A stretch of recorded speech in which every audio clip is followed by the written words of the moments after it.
welcome back to Creative Edge YouTube channel where we create content around the design education in India.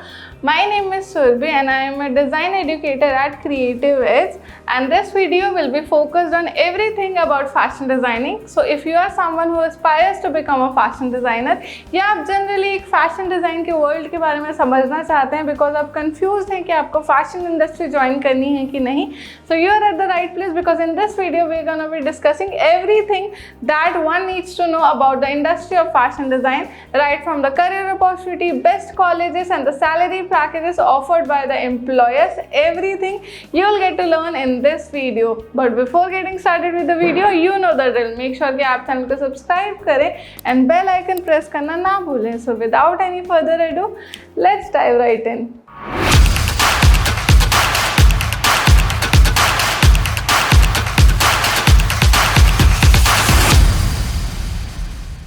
Before starting off with the video, let's quickly understand the overview of fashion design. Ki what is fashion design? Fashion design is a combination between your creative skills, technical skills and understanding of consumer behavior and future trends. और एक fashion designer बनने का pathway जो होता है, let's understand that. So आपके पास कई सारे ऑप्शंस रहते हैं अगर आप फैशन डिज़ाइन परस्यू करना चाहते हैं.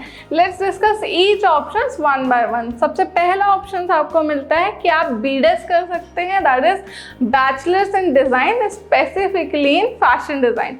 सो बैचलर्स ऑफ डिज़ाइन बहुत सारे रिनाउंड कॉलेजेस ऑफर कर रहे हैं. ये मोस्टली 3 से 4 साल का कोर्स होता है, तो कमिटमेंट थोड़ा ज़्यादा है. इसमें आपको बेसिक्स ऑफ फैशन डिज़ाइन से लेके एक पूरे इंडस्ट्री एक्सपोजर तक सारा नॉलेज दिया जाता है. इसमें आपको हर चीज़ जो इम्पोर्टेंट है एक फैशन डिज़ाइनर बनने के लिए वो सारी चीज़ें सिखाई जाती है, right from sewing, embroidery, pattern making, dyeing, printing, everything. इसमें आपको करियर अपॉर्चुनिटीज़ के लिए एक गेटवे मिलता है क्योंकि कॉलेज की तरफ से आपको इंटर्नशिप्स की अपॉर्चुनिटीज़ मिलती है और ऐसे ही बहुत कुछ. और इसके अलावा अगर आपको बीडेस जितनी लंबी 4 साल की कमिटमेंट नहीं करनी है, आपके पास टाइम की कमी है और आपको जल्द से जल्द फैशन इंडस्ट्री ज्वाइन करनी है, तो आप बैचलर्स के जगह डिप्लोमा इन फैशन डिज़ाइन भी कर सकते हैं. अलग अलग कॉलेज में अलग अलग ड्यूरेशंस के डिप्लोमा ऑफर होते हैं. जैसे कई कॉलेजेस में 6 महीने से 1.5 साल के बीच के भी आपको डिप्लोमा कोर्सेज मिल जाएंगे. इसमें आपको फैशन डिज़ाइन के बेसिक्स के बारे में पढ़ाया जाता है. एक्सपोजर की कहीं ना कहीं थोड़ी सी कमी रहती है, पर अगर आपके पास टाइम कम है तो आप बैचलर्स की जगह डिप्लोमा कर सकते हैं. बट अगर आपने बैचलर्स किसी दूसरे सब्जेक्ट में कर रखा है और आपको फैशन डिज़ाइन के बारे में ही इन डेप्थ नॉलेज गेन करनी है, तो आप कर सकते हैं MDes, that is masters in fashion design, या फिर निफ्ट में ऑफर किए जाने वाले कोर्सेज में से एक course masters in fashion management भी है, जो आपको फैशन के बिजनेस साइड के बारे में काफ़ी अंडरस्टैंडिंग देता है. अगर आपने बैचलर सपोज इंजीनियरिंग में, बीकॉम में या बीबीए में कर लिया है, but later on you realise that fashion is something which gives meaning to your life and you want to become a fashion designer, then this course is the most suitable course for you. You just have to take a decision whether you want to do a master's in fashion design, which is mainly focused on the design aspect of fashion. Otherwise you can also do master's in fashion management, which will teach you the business side of fashion. अगर मुझसे पूछा जाए कि इन तीनों चीज़ में से what is the most appropriate course to do, I'd suggest that BDES is good, क्योंकि BDes में आपको बेसिक्स से एडवांस तक के पूरी नॉलेज इन डेप्थ दी जाती है. वहीं डिप्लोमा में आपको सिर्फ और सिर्फ बेसिक्स पढ़ाया जाता है. वहीं मास्टर्स में आपको थोड़ा एडवांस लेवल ऑफ डिज़ाइनिंग पढ़ाया जाता है. इसलिए अगर टाइम है, आपने समय रहते डिसीजन बना लिया है कि आपको फैशन डिज़ाइन करना है, तो बैचलर्स इन फैशन डिज़ाइन कर लो. अगर बैचलर्स कभी और कर चुके हैं तो मास्टर्स कर लीजिए. टाइम कमिटमेंट उतनी नहीं दे सकते तो फिर डिप्लोमा आप कहीं ना कहीं प्रेफर कर सकते हो. अब बात करते हैं the best colleges which offered education in fashion design. So सबसे पहला college which comes to everyone's mind in India, it is national institute of fashion technology, जिसे हम ऑल्सो निफ्ट भी कहते हैं. इंडिया में अपनी फैशन एजुकेशन से जाने जाने वाला सबसे प्रेस्टिजियस कॉलेज है.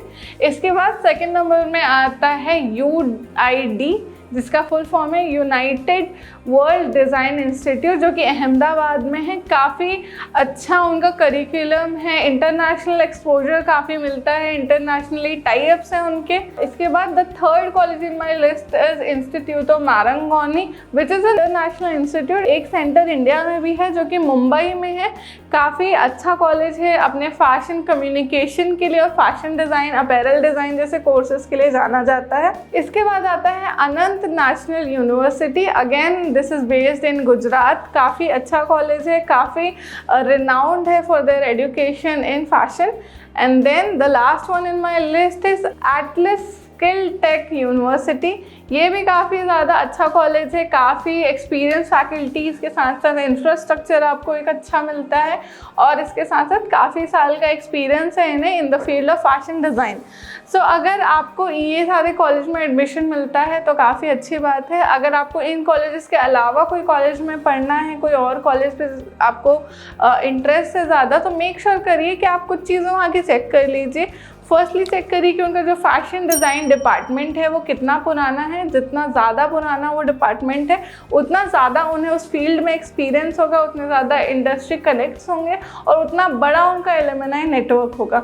सेकेंडली आपको ये देखना है कि वहाँ की फैकल्टी जो है वो कितनी ज़्यादा एक्सपीरियंसड है, क्योंकि एक एक्सपीरियंस फैकल्टी आपको अपना पर्सनल नॉलेज भी देता है और अपना जो इंडस्ट्री का एक्सपीरियंस भी है उनसे भी वो आपको बहुत सारी चीज़ें सिखाता है। इसलिए सेकेंड थिंग है कि आपको उनके फैकल्टी का एक्सपीरियंस देखना है, फैकल्टी का आपको पिछला वर्क जहाँ भी उन्होंने किया वो चेक करना है, कितने साल से वो इंडस्ट्री में वो चेक करना है। अब ये सब आपको कहाँ मिलेगा?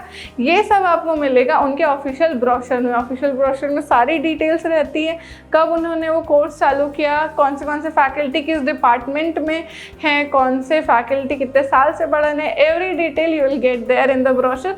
तो मेक श्योर कि आप कॉलेज का प्रोस्पेक्टस और ब्रोशर को अच्छे से चेक कर लें, उनके कोर्स को समझ लें, उनके करिकुलम को एनालाइज करें, उसके बाद ही डिसीजन लें कि आपको उस कॉलेज में पढ़ना है या नहीं। नाउ लेट्स अंडरस्टैंड कि एक अच्छा फैशन डिज़ाइनर बनने के लिए कौन से स्किल्स रिक्वायर्ड है। The first and the most important skill to become a fashion designer is creativity.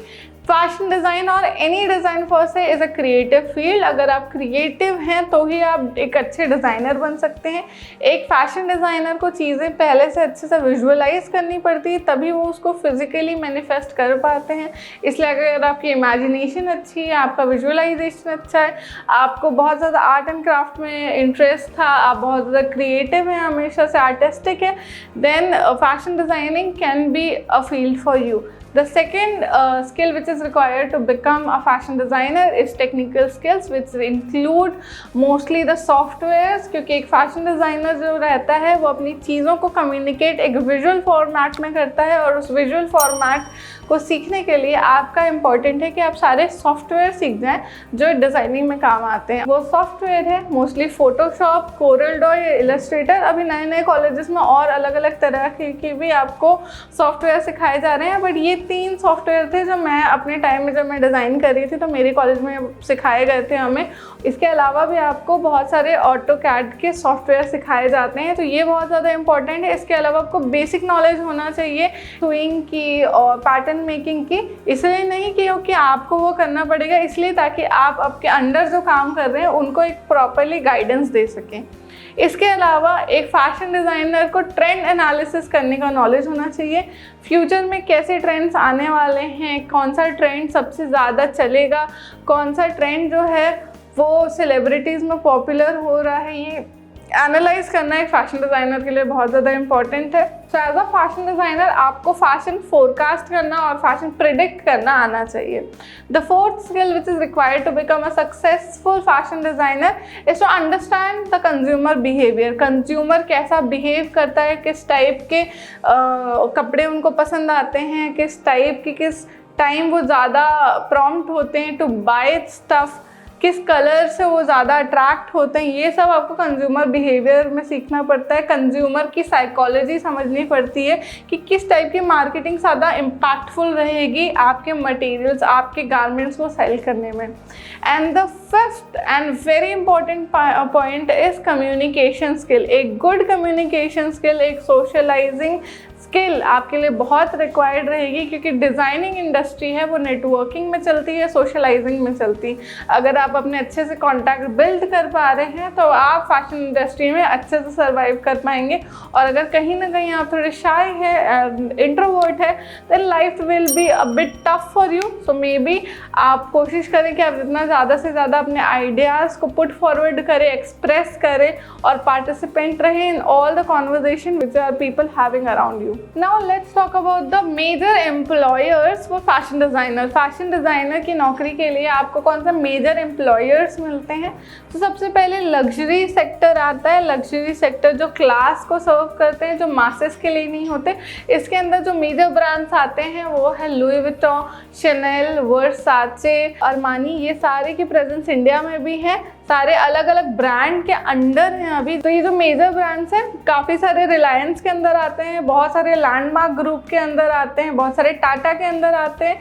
इसके अलावा बहुत सारे रिटेल चेन्स भी हैं जैसे कि H&M, Zaara, Uniqlo, mango only. इनमें भी आपको बहुत सारे एम्प्लॉयमेंट की अपॉर्चुनिटीज़ मिल सकती हैं। इसके अलावा बहुत सारे ई-कॉमर्स जायंट हैं इन इंडिया जो आपको एम्प्लॉयमेंट दे सकते हैं, जैसे कि अमेजॉन, फ्लिपकार्ट, मिंत्रा, मीशो। ये भी आजकल काफ़ी ट्रेंडिंग है, ये भी काफ़ी फैशन डिज़ाइनर्स को जॉब अपॉर्चुनिटीज़ दे रहे हैं। और इसके अलावा आप किसी बड़े फैशन डिज़ाइनर के अंडर भी काम कर सकते हैं as an assistant fashion designer, जैसे कि मनोज मल्होत्रा, सब्यसाची, अनीता डोंगरे, ऋतु कुमार एक्सेट्रा। चलिए अब समझते हैं कि एक फैशन डिज़ाइनर को करियर अपॉर्चुनिटीज़ कौन से डोमेन में मिलती है। सबसे बड़ा ये मिसकंसेप्शन है कि अगर आपने फैशन डिज़ाइन की पढ़ाई करी है तो आप सिर्फ और सिर्फ फैशन डिज़ाइनर बन सकते हैं। नहीं, इसके अलावा आपको बहुत सारी करियर अपॉर्चुनिटीज़ डिफरेंट डोमेन्स में मिलती है। Let's understand all the domains one by one.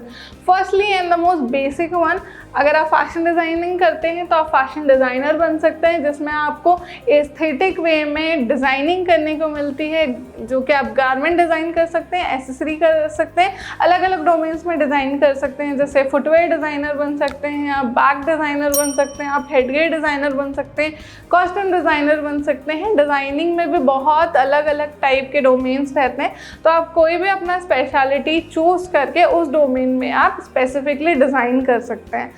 इसके अलावा फैशन इलस्ट्रेटर का जॉब। फैशन इलस्ट्रेटर क्या करता है? जब एक फैशन डिज़ाइनर विजुअलाइज करता है और एक रफ स्केच बना के देता है, तो एक प्रॉपर सॉफ्टवेयर यूज़ करके एक जो प्रॉपर डिजिटल स्केच बनाने का काम रहता है वो रहता है फैशन इलस्ट्रेटर का जॉब। तो फैशन इलस्ट्रेटर का ये रिस्पॉन्सिबिलिटी है कि आगे चल के जो कैटलॉग्स में या मैगजीन्स में कहीं पे भी डिजिटल फ़ोटोज़ अगर जानी है तो उनके लिए एक प्रॉपर स्केचिंग जो करता है वो होता है फैशन इलस्ट्रेटर। फैशन इलस्ट्रेटर की जो इलस्ट्रेशन से आगे का जो प्रोसेस रहता है, जैसे कि सुइंग का प्रोसेस रहता है, पैटर्न मेकिंग का प्रोसेस रहता है, उनको एक गाइडलाइन मिल जाती है कि एग्जैक्टली जो गारमेंट है वो दिखने कैसा वाला है। तो ये हो गई फैशन इलस्ट्रेटर की जॉब। फैशन इलस्ट्रेटर की जॉब के बाद आता है पैटर्न मेकर की जॉब। पैटर्न मेकर क्या करता है? जो गारमेंट्स बनने वाले हैं वो डायरेक्ट गारमेंट बनना चालू नहीं हो जाते हैं। गारमेंट बनने के पहले एक ब्लूप्रिंट बनता है और एक रफ का पैटर्न बनता है। रफ बनने के बाद फिर फेयर भी बनता है और वो बनता है मोस्टली कार्डबोर्ड शीट्स में या ब्राउन पेपर में। एंड जो रिस्पॉन्सिबल होता है ये इस काम के लिए उसको हम बोलते हैं पैटर्न मेकर। पैटर्न मेकर को टेक्निकल स्किल्स अच्छे से आनी चाहिए, उनको गारमेंट कंस्ट्रक्शन और गारमेंट के फॉल के बारे में इन डेप्थ नॉलेज होनी चाहिए। एक बार पैटर्न मेकर का काम हो गया, उसके बाद आती है रिस्पॉन्सिबिलिटी सोर्सिंग मैनेजर की। सोर्सिंग मैनेजर की रिस्पॉन्सिबिलिटी होती है कि जो भी सूटेबल मटेरियल्स होते हैं, फैब्रिक हो गया, फिनिशेस हो गया, फिनिशेस में आते हैं threads, button, zippers, everything which is required for the garment construction. एक सोर्सिंग मैनेजर की सबसे मेजर रिस्पॉन्सिबिलिटी ये रहती है कि वो एक अच्छे प्राइस में नेगोशिएट करके सबसे अच्छे हाई क्वालिटी मटेरियल्स को सोर्स करें, ताकि आगे चल के जो गारमेंट कंस्ट्रक्शन का प्रोसेस है वो काफ़ी सीमलेसली हो। इसके बाद आते हैं quality control officers. Quality control officer की रिस्पॉन्सिबिलिटी ये होती है कि गारमेंट कंस्ट्रक्शन के पूरे प्रोसेस में वो चेक करें कि क्वालिटी, जो भी आपका मैन्युफैक्चरर है या जो भी बायर है, उसका जो स्टैंडर्ड है क्वालिटी, वो पूरी थ्रू आउट मेंटेन रहे, कहीं भी उससे कॉम्प्रोमाइज़ ना हो रहा हो, कहीं भी कुछ भी प्रॉब्लम ना हो।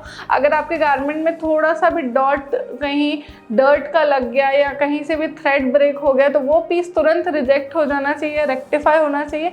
ये रिस्पॉन्सिबिलिटी है क्वालिटी कंट्रोल ऑफिसर की, जो थ्रू आउट प्रोसेस में आपको हर बीच बीच में चेक करता रहे कि क्वालिटी जो है स्टैंडर्ड्स को मीट कर रही है कि नहीं। इसके बाद आती है रिस्पॉन्सिबिलिटी मर्चेंडाइजर्स की, जो कनेक्टिंग लिंक होते हैं मैन्युफैक्चरर से बायर्स तक के। उनकी रिस्पॉन्सिबिलिटी ये होती है टू ऑब्जर्व कि कौन से जगह में कितने कितने इन्वेंटरी की ज़रूरत है, कौन से मार्केट में किस टाइप के गारमेंट चल रहे हैं, कहाँ पे किस स्टोर्स में कितने गारमेंट के कितने नंबर्स भिजवाने, ये सारी रिस्पॉन्सिबिलिटी होती है मर्चेंडाइजर की। प्रोडक्शन प्रोसेस से निकलते हैं, रिटेल में जाते हैं। रिटेल में सबसे मेजर रिस्पॉन्सिबिलिटी और जॉब अपॉर्चुनिटी मिलती है एज अ रिटेल मैनेजर। जो आप स्टोर्स देखते हैं, बड़े बड़े शोरूम्स रहते हैं, उसमें एक मैनेजर रहता है, वो भी शायद पास्ट में फैशन डिज़ाइनिंग की हुई होगी या फिर फैशन मैनेजमेंट किया होगा, बिकॉज एक फैशन रिटेल मैनेजमेंट करने के लिए आपको फैशन की इन डेप्थ नॉलेज चाहिए और आपको साथ ही साथ मैनेजमेंट की भी नॉलेज चाहिए। ये हो गया फैशन रिटेल मैनेजर। इसके बाद अगर आप किसी के अंदर जॉब नहीं करना चाहते, इंडिपेंडेंटली वर्क करना चाहते हैं, you can also become a fashion photographer. Fashion photographer are responsible to click nice aesthetic pictures for maybe a fashion show या फिर मैगजीन्स या पर्सनल कोई सेलिब्रिटीज़ के भी फ़ोटो पिक्चर्स क्लिक कर सकते हैं। इसके अलावा आप फैशन स्टाइलिस्ट बन सकते हैं या फिर आप एक फ़ैशन जर्नलिस्ट या फैशन ब्लॉगर भी बन सकते हैं। तो फैशन इंडस्ट्री में जॉब अपॉर्चुनिटीज़ एंडलेस हैं, आप जितना चाहें एक्सप्लोर करना चाहें एक्सप्लोर कर सकते हैं। बहुत इनके अलावा जो मैंने मेंशन करी, इनके अलावा भी बहुत सारी जॉब अपॉर्चुनिटीज़ है। So it is your exploration जो आपको ले जाती है जहां आपका इंटरेस्ट है। So yes everyone, that was all about today's video. If you found this video informative और आपके सारे सवालों का इस वीडियो में आपको जवाब मिला, so make sure कि आप इस वीडियो को लाइक करें। और अगर आपका अभी भी और कोई डाउट है तो leave a comment down below. आप अपने हर क्वेश्चन का जवाब एक्सपेक्ट कर सकते हैं। मैं पर्सनली हर आपके क्वेश्चन का आंसर दूंगी in the comment box. And yes, ऐसे ही हमें सपोर्ट करने के लिए हमारे साथ बने रहें। I will see you guys in another video. Until we meet next time, stay creative and keep chasing your dreams. Bye.